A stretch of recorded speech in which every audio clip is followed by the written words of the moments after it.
new images this evening from inside the terror attack in London.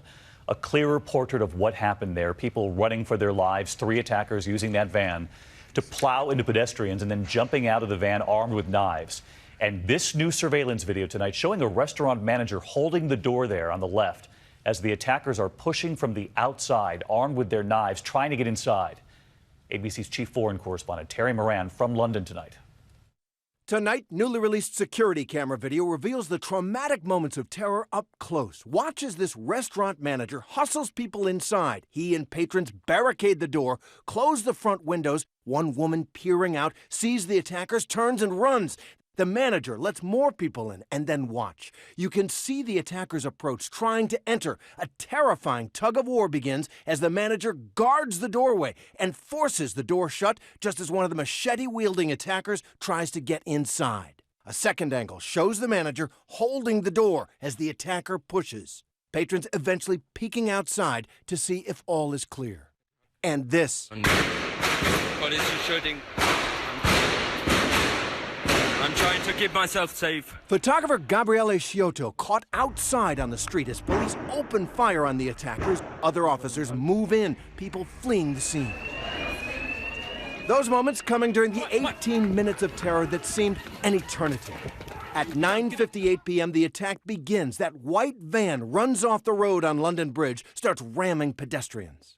At the south end of the bridge, 3 men with long knives get out and start slashing and stabbing people. At 10:08, police are called to the scene, and by 10:16 p.m., all 3 attackers are dead outside the Wheatsheaf pub, their phony suicide vests failing to keep police at bay. 50 shots fired by 8 officers. Today, the people of London walked back to work on that very bridge amid a show of force by police across the central city and new barricades protecting the sidewalks on several bridges. And we are learning more about the victims. 30-year-old Canadian Chrissy Archibald, who died in her fiance's arms after being struck by the white van. Her family releasing a statement urging people to volunteer at homeless shelters as a tribute to her, saying, "Tell them Chrissy sent you."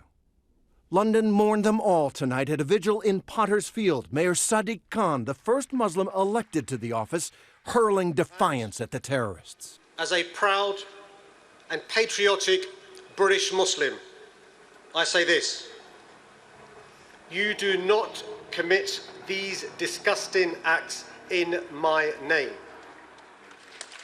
Many here expressing the wound this whole city has suffered. You know, it's not just the victims, it's everyone else, it's the whole community, it's everyone here. British Prime Minister Theresa May saying this: we cannot go on as we are. Enough is enough. Our chief foreign correspondent Terry Moran joining us live tonight on the London Bridge at the scene of the attack. And Terry, Prime Minister Theresa May was pressed today, asked if these 3 terror attacks in just the last 3 months were in fact related. And David, she said they are not linked by a common network, but that they are bound together by what she called a single evil ideology of Islamic extremism. And she added in a comment that has drawn praise and criticism, there is far too much tolerance for extremism in Britain. David? Terry Moran live in London for us again tonight. Terry, thank you.